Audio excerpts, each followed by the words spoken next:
Lucy Kelson is a preservationist of historic and environmental law, as well as an intelligent and capable liberal lawyer who specializes in pro bono cases in New York City. She went to George Wade to stop the demolition of a local community center in her neighborhood. When Lucy meets George Wade, she helps George finish a quote for an article. George is impressed and proposes to Lucy. Due to George's image as a ladies' man, Lucy initially mistook his request for something else. George was taken aback, but explained that he required the services of a chief counsel. If Lucy accepts the position of Wade's chief legal counsel, George promises to keep the community center open and to give her control over all of Wade's humanitarian initiatives. Lucy said yes. While working for George, she often assisted him with non-legal routine activities, such as deciding which of 2 envelopes to use for his new personal stationery and helping him in choosing a mattress. George phones her at weird hours to tell her about the girl he met at the pub. Lucy even represents George as his divorce lawyer, where his ex-wife splashed water in Lucy's face, thinking Lucy was just another of his bimbos. The final straw for Lucy comes when George texts her when she is serving as maid of honor at a friend's wedding.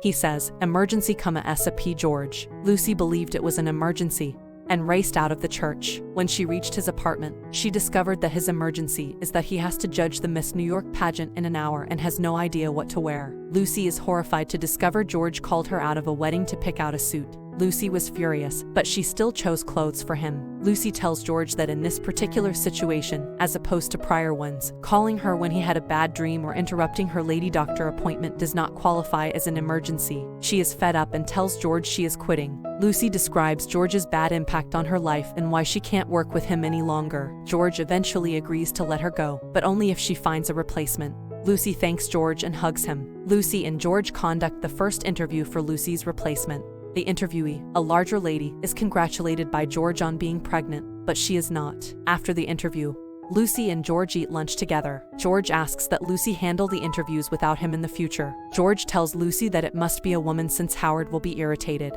They order the same salad, and it's clear how close they are when they begin selecting ingredients that they both like but that the other person doesn't.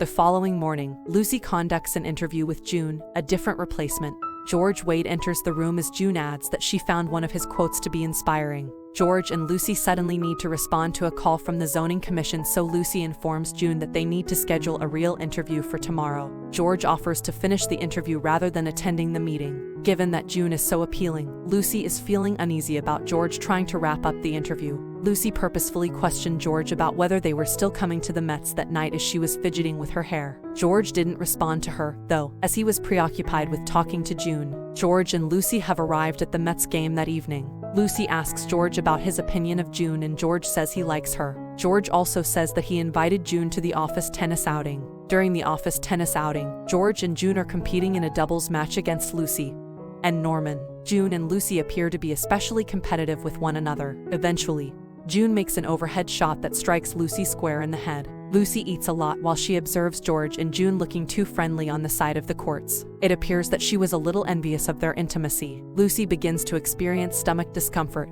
as George and she drive home from the event. Lucy feels she urgently needs to use the restroom as she and George are slowed down by traffic on the bridge. George helps Lucy exit the vehicle and sprints with her to an RV parked on the bridge. In exchange for Lucy using their restroom, George promises the family in the RV $1,000. After getting off the bridge, Lucy and George are dumped off at a parking lot for a shopping complex. When Lucy inquires about the location of the car, George replies that it has likely already been towed. George says he'll call for a lift as he pulls out his cell phone. The next day, George and June are in the break room where they begin chatting. George invites her to the charity event, and Lucy seems annoyed. That night, during the charity event, George sees Lucy looking lovely in her outfit. George is surprised by how attractive Lucy appears in her outfit. Lucy claims that adding a clown nose makes the outfit complete. June approaches and salutes. June notes that Howard wants June to update the Island Towers plan because they need Lucy's assistance so much while they demolish the community center. In shock, Lucy requests a private conversation with George. George claims that despite his arguments with Howard to try and retain the community center, it is irrelevant now that Lucy is quitting.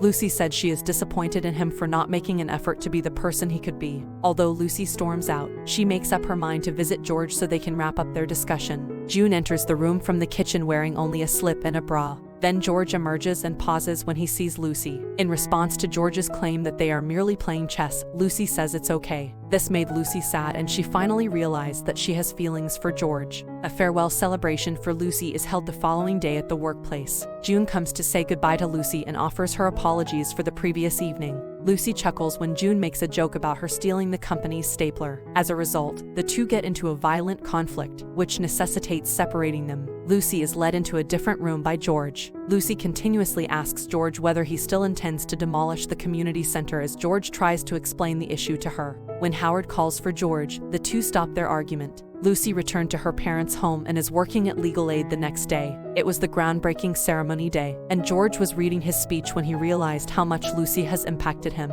He also realized that he loved her and wanted to be with her. George visited Lucy at the legal aid after the groundbreaking ceremony, but she told him she was busy. George admits to Lucy that he did not sleep with June. Lucy begins to cry. She insists that she must return to her job. George goes out sadly. Lucy realized that George loved her too and went after George outside. George catches Lucy as she runs into his arms. George pulls her aside and declares his love for her. Lucy claims to love him as well. The two share a kiss.